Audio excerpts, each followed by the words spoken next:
আপনাদের সকলকে স্বাগত জানাই আমি আমার আলোচনা শুনবার জন্য। আপনারা জানেন যে ইতিমধ্যেই 15ই ফেব্রুয়ারি থেকে জাতীয় ঐকমত্য কমিশন তাদের সংলাপ কার্যক্রম শুরু করেছে এবং একটা ঐকমত্যে পৌঁছবার জন্য ইতিমধ্যে 6টি কমিশন তাদের রিপোর্ট দিয়েছে। 11টির মধ্যে কমিশনগুলোর পূর্ণাঙ্গ রিপোর্ট দেওয়া হয়েছে। প্রফেসর মোহাম্মদ ইউনূসের নেতৃত্বে এই কমিশন কাজ শুরু করেছে, যদিও যেটা বোঝা যাচ্ছে যে কমিশনের যিনি vice chair professor doctor Ali Riaz তিনি মূলত অপারেশনাল পার্টটা হ্যান্ডেল করবেন। প্রথম দিনের যেটাকে তার উদ্বোধনী অনুষ্ঠান বলছেন, প্রায় 27টির মতো রাজনৈতিক দলের শতাধিক নেতা সেখানে অংশ নিয়েছেন এবং আলোচনা কতগুলো ট্রেন্ড খুবই লক্ষণীয় যে বিএনপি বলেছে তারা দ্রুত নির্বাচন চায়, জামাত বলেছে তারা সংস্কার চায়, সরকার একটা ঐকমত্য পৌঁছবার চেষ্টা করবে। আমরা চাই জাতীয় ঐকমত্য এই বা ন্যাশনাল কনসেনসাস এটা হওয়া অত্যন্ত জরুরি। দীর্ঘদিন যাবত আমরা এটা বলে এসেছি যে কিছু বিষয়ে জাতীয় ঐকমত্য থাকা দরকার। এই কমিশন যদি সেটা করতে পারে নিঃসন্দেহে এটা ভালো দিক হবে। তবে এটাও ঠিক যে নির্বাচনটা দ্রুত হওয়া বাঞ্ছনীয়। সরকার যদি ভালোভাবে পারফর্ম করতে পারতো তাহলে হয়তো তারা আরও বেশি সময় নিতে পারতো, মানুষ তাদের সময় দিত। কিন্তু যেহেতু অর্থনৈতিক অস্থিতিশীলতা রয়েছে, দ্রব্যমূল্যের ঊর্ধ্বগতি এবং বিশেষ করে আইন শৃঙ্খলা পরিস্থিতি নিয়ন্ত্রণে আনতে চরম ব্যর্থতার কারণে মানুষ খানিকটা অতিষ্ঠ এবং রাজনীতিতে একটা ধোঁয়াটে ভাব আছে, এক ধরনের ধোঁয়াশা আছে। সরকারের ভেতরে থাকা কিছু উপদেষ্টা সরাসরি রাজনৈতিক দল করতে চাইছেন এবং তাদেরকে কেউ কেউ সহযোগিতা করছেন সরকারের থেকেই। সেটি নিয়ে মানুষের মধ্যে সরকারের নিরপেক্ষতা যে নেই সেই প্রশ্ন আছে এবং রাজনৈতিক দলগুলো এটি নিয়ে অনেকটাই শঙ্কার মধ্যে আছে। রাজনৈতিক দল যে কেউ করতে পারেন, যে কেউ করবার অধিকার আছে এবং এই ছাত্র আন্দোলনে থাকার সামনের সারিতে ছাত্র নেতারা রাজনৈতিক দল করবেন সেটা নিঃসন্দেহে অত্যন্ত আশার কথা, ভালো কথা। কিন্তু যখনই তারা একটা কিংস পার্টি হয়ে যাবেন তখন প্রশ্ন আসবে এবং সবচেয়ে বড় কথা হচ্ছে কেউ ক্ষমতায় যারা থাকে, যেই থাকুন না কেন, তার দিকে সবার নজর থাকে এবং তাকে প্রশ্ন করা, তার কার্যক্রমকে নজরদারির মধ্যে রাখা সকলের দায়িত্ব এবং সেই জায়গাটা গিয়ে অনেকেই হয়তো আটকে যান। তো আমরা আশা করছি কনসেনসাস কমিশন খুব সফল হবে। কিন্তু এই বৈঠকের একটা চিত্র খুবই অবাক করার বিষয়। এটার দোষ অবশ্য সরকারের না, কনসেনসাস কমিশনেরও না, এটার রাজনৈতিক দলগুলোর একটা সমস্যা। সেটা হচ্ছে যে আমরা জানি যে এই আন্দোলনে মেয়েদের অংশগ্রহণ ছিল ব্যাপক। বাংলাদেশের জনসংখ্যা ছেলেদের চেয়ে মেয়েদের সংখ্যা অনেক বেশি, কিন্তু এই সংলাপে ঐকমত্য পৌঁছবার জায়গায় যে রাজনৈতিক দলগুলোর সঙ্গে আলোচনায় কমিশন বসলো সেখানে সেই অর্থে কোনো নারীর প্রতিনিধিত্ব দেখা গেল না। মানে কোনো রাজনৈতিক দলের নেতৃত্বে সেই অর্থে কোনো নারী আছেন এমনটা আমরা দেখলাম না, সব পুরুষে সয়লাম।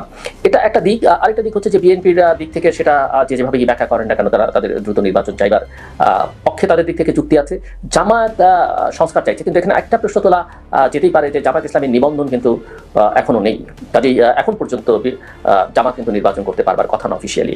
তো সেই কারণেই কিনা জামাত একটু দীর্ঘসূত্রিতা মধ্যে সরকারকে নির্বাচনকে বিলম্বিত করতে চাইছে বা সরকারকে বেশি সময় রাখতে চাইছে। অন্যদিক থেকে অনেকে মনে করেন যে এই সুযোগে জামাত নিজেদের লোকজনকে নানা জায়গায় বসিয়ে আসলে একটু সবকিছু পাকাপোক্ত করতে চাইছে। সো এর মধ্য দিয়ে যাচ্ছে, কিন্তু সরকারের জন্য কিন্তু অনেকগুলো খারাপ দিক আমরা লক্ষ্য করছি, যেটা হওয়া বাঞ্ছনীয় নয়। এবং সম্প্রতি আমরা জানি যে প্রফেসর মোহাম্মদ ইউনূস দুবাইতে গিয়েছিলেন, ইউনাইটেড আরব এমিরেটসে গিয়েছিলেন, আমাদের পররাষ্ট্রমন্ত্রী ওমানে গেছেন। মিউনিক সিকিউরিটি কনফারেন্স আপনারা জানেন পৃথিবীর মধ্যে অত্যন্ত পুরনো একটা অত্যন্ত বড় আন্তর্জাতিক সম্মেলন, সিকিউরিটি কনফারেন্স, যেখানে পৃথিবীর বহু দেশের নেতারা যান। বাংলাদেশের সরকার প্রধান আগে সেখানে বহুবার গেছেন, অনেকেই গেছেন। এবার আমাদের পররাষ্ট্রমন্ত্রী বা প্রধান উপদেষ্টাকে সেখানে দেখা গেল না, বরং তারা আরব আমিরাটস এবং ওমানকে বেছে নিলেন। এখানকার লাভ ক্ষতি কি সেটা আমরা জানি না কি হয়েছে, তবে দুজন ইনভাইটেড ছিলেন আমি জানি এবং মেইন স্টেজে প্রফেসর মোহাম্মদ ইউনূসকে বক্তব্য রাখবার জন্য আমন্ত্রণ জানানো হয়েছিল, তারা সেটা ডিক্লাইন করেছেন।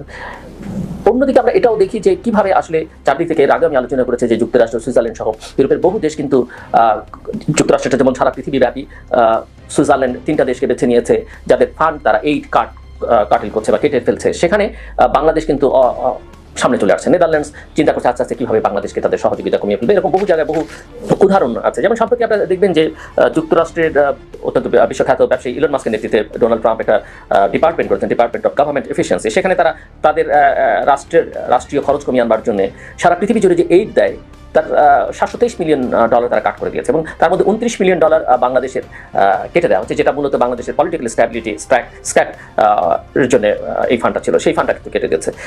এবং বাংলাদেশ সম্পর্কে একটা ভাবমূর্তির সংকট বাংলাদেশের তৈরি হচ্ছে, যেটা নিয়ে আমি অনেকেই দেখি যথেষ্ট উদ্বিগ্ন যে বাংলাদেশ আসলে গণতান্ত্রিক উত্তরণের যে প্রক্রিয়ার মধ্যে সেটা কি গণতন্ত্র উত্তরণ করতে চাইছে না বাংলাদেশ অন্য কোনো একটা জায়গায় আসলে চলে যেতে চাইছে, যেটাকে অনেকে অন্ধকারের যুগে বা পেছনে ফেরার কথাও বলছেন।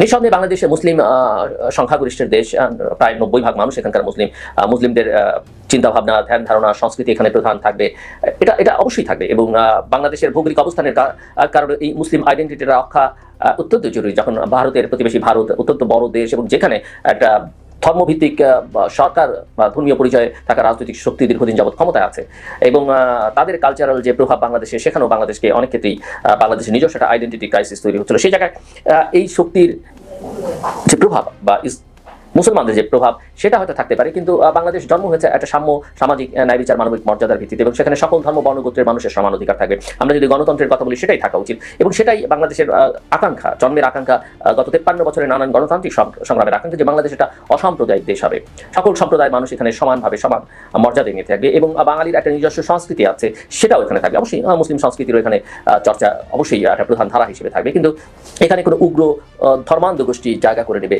সেটা বাংলাদেশের মানুষ কখনোই অ্যাকসেপ্ট করবে না, অতীতও পারেনি। এবং হিন্দু, মুসলিম, বৌদ্ধ, খ্রিস্টান সব ধর্মের মানুষ হাজার বছর ধরে একসাথে মিলেমিশে এখানে আছে। কিন্তু আজকে সংকটটা কোথায় দাঁড়াচ্ছে দেখেন, আজকে সংকটটা দাঁড়াচ্ছে এই সরকার ক্ষমতায় আসবার পরে যে নারী ফুটবলাররা, মেয়ে ফুটবলাররা সবচেয়ে বড় সম্মান এনে দিল, তাদের খেলার মাঠে গিয়ে তাদেরকে আক্রমণ করা হচ্ছে। একজন অভিনেত্রী একটা শোরুম উদ্বোধন করতে যাবেন, সেখানে গিয়ে আক্রমণ করা হচ্ছে। এবং আপনি নানা বিষয় দেখা যাচ্ছে যে এই ধরনের চর্চা, নাটক, সিনেমা, গান বা সাংস্কৃতিক চর্চা, নারীদের অবাধ চলাফেরার ক্ষেত্রে নানা জায়গায় বাধা দেওয়া। এখন প্রশ্ন হচ্ছে, এটা কি সরকার করছে বা সংগঠিতভাবে কেউ করছে? কেউ না কেউ তো করছে। এটা বন্ধ করার দায়িত্ব কার? সরকারের। আমি সাম্প্রতিককালে, আপনারা জানেন যে বাংলাদেশের নাটক, মঞ্চ নাটক অত্যন্ত গুরুত্বপূর্ণ। একটা সময় এই মঞ্চ নাটক বাংলাদেশের গণতান্ত্রিক সংগ্রাম অত্যন্ত গুরুত্বপূর্ণ ভূমিকা পালন করেছে, এবং এই মঞ্চ থেকেই বাংলাদেশের বড় বড় শিল্পী যারা টেলিভিশনের এমনকি সিনেমারও তারা বেরিয়ে এসছেন। কিন্তু সেই মঞ্চে নাটকের কি একটা অবস্থা আপনারা জানেন যে, আমি যদি ঢাকা মহানগর নাট্যোৎসব 2025 একটা করবার কথা ছিল, এই মহানগর নাট্য পরিষদ যে নাট্যোৎসবের আয়োজন করছিল সেটা ফেব্রুয়ারির 15 থেকে 28 তারিখ পর্যন্ত ঢাকায় মহিলা সমিতি মিলনায়তনে হবার কথা, কিন্তু সেটা শেষ পর্যন্ত হয়নি। এখন হয়নি কেন? আমি কথা না বাড়াই, আমি শুধু এই নাট্য পরিষদের পক্ষ থেকে দেওয়া একটা বিবৃতি আপনাদের পড়ে শোনাই। বিবৃতিতে বলা হচ্ছে, সম্মানিত দর্শক ও প্রিয় নাট্যকর্মী বৃন্দ, বাংলাদেশের থিয়েটার আজ এক ক্রান্তিকাল অতিক্রম করছে। কথা ছিল শত দর্শক ও নাট্যকর্মীরা যৌথভাবে 14 দিন ব্যাপী ফেব্রুয়ারি 15 থেকে 28 ঢাকা মহানগর নাট্যোৎসব 2025 উদ্বোধন করবেন। সে উপলক্ষে গত 2 মাস ঢাকার 85টি নাট্যদলের কর্মীরা অক্লান্ত পরিশ্রম করে গণ অর্থায়নে যখন উৎসবের সফল আয়োজন সম্পন্ন করেছেন, ঠিক তখন আমাদের জানানো হলো উৎসব বন্ধ করতে হবে।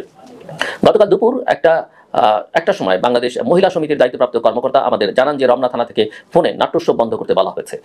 আমরা উৎসব কমিটির পক্ষ থেকে রমনা থানার ভারপ্রাপ্ত কর্মকর্তার সাথে যোগাযোগ করি। সন্ধ্যায় আমরা ওসি সাহেবের সাথে আমরা তার অফিসে সাক্ষাৎ করি এবং উৎসবের বিস্তারিত তথ্য তাকে অবহিত করি, যদিও এ ধরনের আয়োজনের জন্য পুলিশ বা সরকারের কোনো অনুমতি নেওয়ার প্রয়োজন হয় না। আলোচনার পর ওসি সাহেব আমাদের আশ্বস্ত করেন এবং আমরা নিরাপত্তা সহযোগিতা চেয়ে একটি আবেদনপত্র জমা দিয়ে চলে আসি। উল্লেখ্য, গতকাল রাতে কে বা কারা অন্ধকারে মহিলা সমিতির নীলিমা ইব্রাহিম মিলনায়তন থেকে উৎসবের সকল সাজসজ্জা খুলে নিয়ে যায়। এরপরও নাটকের সাথে আমরা ওসি মহোদয়ের সাথে আলোচনা করি।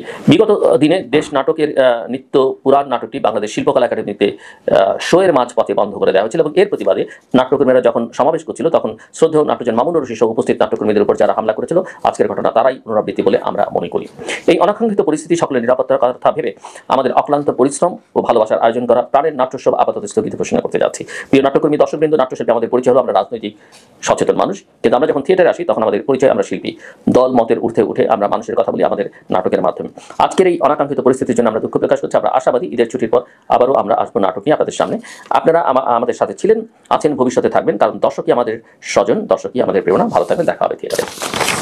এর প্রতিক্রিয়া সংস্কৃতি বিষয়ক উপদেষ্টা মিস্টার মোস্তফা সরোয়ার ফারুকী, যিনি অত্যন্ত স্বনামধন্য একজন চলচ্চিত্র নির্মাতা এবং তিনি টেলিভিশনের জন্য যথেষ্ট প্রচুর পরিমাণে ফিল্ম করেছেন, আন্তর্জাতিক পুরস্কারপ্রাপ্ত, তিনি তার ফেসবুকে একটা পোস্ট দিয়েছেন, আমি সেটাও একটু পড়ে শোনাই। নাট্যোৎসব বন্ধের খবরটা দেখে আমরা কাল সন্ধ্যা থেকেই খোঁজ খবর নেওয়া শুরু করি, কারণ সরকার শিল্পকলার মাধ্যমে সারা দেশে সাংস্কৃতিক অনুষ্ঠান ছড়িয়ে দিতে উৎসাহ দিচ্ছে। গতকাল শিল্পকলায় 3টা প্রদর্শনী হলো, আজকে প্রাচ্যনাট্যের শো আছে শিল্পকলায়। তাহলে এখানে কেন পুলিশ উৎসব বন্ধ করতে বলবে? খোঁজ নিয়ে জানলাম, পুলিশ এরকম কিছুই বলেনি। কালকে রাতেই বিবৃতি দিয়ে জানিয়েছে তারা কালকে উৎসব বন্ধ করতে বলেনি, বরং তারা নিরাপত্তা দিতে প্রস্তুত। তাহলে আমাদের দ্রুত অনুসন্ধান থেকে জানা গেল নাট্যকর্মীদের মধ্যে একটা অংশ উৎসবের বিরোধিতা করে মহিলা সমিতি কর্তৃপক্ষের কাছে হল বরাদ্দ বাতিলের জন্য জোর দাবি জানিয়ে আসছে বেশ কিছুদিন ধরে। সংক্ষুব্ধ নাট্যকর্মীদের দাবি, এই উৎসবের আড়ালে জুলাই আন্দোলনের সময় ছাত্র জনতা হত্যায় বিবৃতি দিয়ে উস্কানি দিয়ে কিছু ব্যক্তি বা তাদের গোত্রীয় কিছু মানুষ সংগঠিত হওয়ার চেষ্টা করছে। তারা দাবি জানায় জুলাই তাদের ভূমিকার জন্য বিচারের মুখোমুখি হওয়ার আগে কোনো পুনর্বাসন চলবে না। অবশেষে কালকে মহিলা সমিতি বরাদ্দ বাতিল করে যারা ওয়াকাবল না তাদের জন্য বলা দরকার, মহিলা সমিতি বরাদ্দ দেওয়া এবং বাতিল করা কোনটাই সরকারের এখতিয়ার না। কিন্তু দুঃখজনক হচ্ছে বিবৃতিতে তারা এইসব কিছু না বলে কৌশলে প্রথমে পুলিশের কাছে দৌড় চাপানোর চেষ্টা করলো এবং বিবৃতি শেষে বললো মবের কারণে সব বাতিল করতে হলো। তারা তো জানি কারা তাদের বিরুদ্ধে প্রতিবাদ করছে। তাদের পরিচয় না লিখে মব বলে চালিয়ে দেওয়ার উদ্দেশ্য কি? একটা বিশেষ ন্যারেটিভ প্রতিষ্ঠা করা, বা কেন ওই বিক্ষুব্ধ নাট্যকর্মীরা প্রতিবাদ করছে তারা জানে, কিন্তু সেটাও তারা বিবৃতিতে উল্লেখ না করা কি ওই বিশেষ ন্যারেটিভ প্রতিষ্ঠার চেষ্টা কিনা সেটা সবাই ভেবে দেখতে পারেন। পাশাপাশি আরেকটা প্রশ্ন আসে, জুলাই তাদের ভূমিকার জন্য জাতির কাছে এখনো কি একবারও ক্ষমা চাওয়ার প্রয়োজন বোধ করেছে তারা? নিঃসন্দেহে বাংলাদেশের শিল্পী সমাজের একটা বড় অংশ বিগত স্বৈর শাসকের তলবিবাহক ছিল, তাদের দাবিদারি করেছে, তেল দিয়েছে, তাল দিয়েছে। কিন্তু এটাও খতিয়ে দেখা দরকার যারা এই উৎসবের বিরোধিতা করেছেন তারা সেই সময়ে কোনো সুবিধা নিয়েছেন কিনা, সরকার থেকে তারা তাদের শিল্পকর্মের জন্য কোনো অনুদান নিয়েছিলেন কিনা এটা একটু খতিয়ে দেখা দরকার। দ্বিতীয়ত হচ্ছে সরকার এই ধরনের পরিবর্তিত পরিস্থিতিতে সবাই সুযোগ নিতে চাইবে। একটা রাজনৈতিক পক্ষ গেছে আর একটা নতুন রাজনৈতিক শক্তি জায়গা করে সাংস্কৃতিক অঙ্গনে গণমাধ্যমে সকল জায়গায় তারা সুযোগ করে নিতে চাইবে। কিন্তু আমরা কি এই এক পক্ষকে বিলীন করে শুধুমাত্র আরেক পক্ষে প্রতিষ্ঠার কাজটা করতে থাকবো কিনা, এবং এটা করতে করতে আসলে আমরা শেষ পর্যন্ত নিজেদের নিঃশেষ করবো কিনা? প্রকৃত অপরাধী যারা, শীর্ষে যারা, প্রথমে তাদের বিচার, দোষরদের আপনি বিচার করেন যথাযথ অপরাধের জন্য, কিন্তু সামগ্রিকভাবে তার প্রভাব যদি আমাদের শিল্প সাহিত্য সংস্কৃতি খেলাধুলায় পড়ে, সেটা আমাদের দেশ সম্পর্কে, দেশের ভাবমূর্তি সম্পর্কে কোনো উজ্জ্বল বার্তা দেয় না। এবং কে কার বিরোধিতা কেন করছে, আমি বা অন্য কেউ 5ই আগস্টে কি বলেছিলাম আর এখন বিশেষ জায়গায় গিয়ে কি বলছি, সেগুলো কিন্তু মানুষ কিন্তু নজরের মধ্যে রাখছে।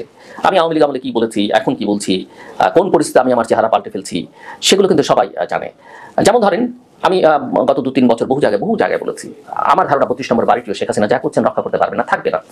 অগাস্টের সেই আন্দোলনের সময় বা 5, 6, 7 যখন দেশে সরকার ছিল, তখন যদি বাড়ি পুড়ে যেত, ভেঙে যেত, সবার কাছে স্বাভাবিক মনে হতো। কিন্তু 6 মাস পরে দেশে যখন একটা স্টেবল গভর্নমেন্ট আছে, একটা তো ওই বাড়ির ঐতিহাসিক গুরুত্ব আছে, তারপর যে কোনো স্থাপনা, যে কোনো মানুষ, এমনকি যে কোনো অপরাধীর জান মাল রক্ষা করা কিন্তু একটা সরকারের দায়িত্ব। আপনি তার বিচার করেন, এবং বিচারে যদি বলে যে আদালত যদি বলে এই বাড়ি পুড়িয়ে ফেলতে হবে, ধ্বংস করে ফেলতে হবে, আপনি করতে পারেন। এবং শুধু 32 সালে সারা দেশে এই ঘটনাটা ঘটেছে। তো এটা এখন সরকার জনগণের ক্ষোভ বলে চালিয়ে দিয়ে তো পার পাবে না, এবং তাতে করে সরকার যে দেশে আছে সেটা তো মনে হয় না, এবং সবাই বোঝে যে তার মানে সরকার, আইন শৃঙ্খলা রক্ষাকারী বাহিনী কেউ কাজ করতে পারছে না। এটা সরকারের দুর্বলতা, দেশের ভাবমূর্তির জন্য একটা বড় সংকট। আমি শুধু যারা সরকার আছেন, দায়িত্ব আছেন, তাদের অনেকেই আমাদের ঘনিষ্ঠ। তত্ত্বাবধায়ক সরকার, অন্তর্বর্তীকালীন সরকার প্রধান তো আমাদের সবার শ্রদ্ধেয় মানুষ, এবং সরকারে যারা আছেন তাদের কাছে আমরা হয়তো গুরুত্বহীন হতে পারি, কিন্তু তাদেরকে আমরা চিনি, জানি, এবং এক পথে একসাথে বহু জায়গায় আমরা নানা ফোরামে কথা বলেছি, নানান জায়গায় একসাথে পথ হেঁটেছি, একসঙ্গে কাজ করেছি, সবাইকে আমরা চিনি। সো আমরা অনুরোধ করবো যে তারা যেন এই বিষয়গুলো বোঝেন। তাদেরকে কেউ আমরা ক্ষমতা থেকে সরেও যেতে বলছি না, আমরা কেউ ক্ষমতায় যেতেও চাইছি না, অন্তত আমি তো নাই, কিন্তু তাদের বোধের মধ্যে এটা আনতে হবে।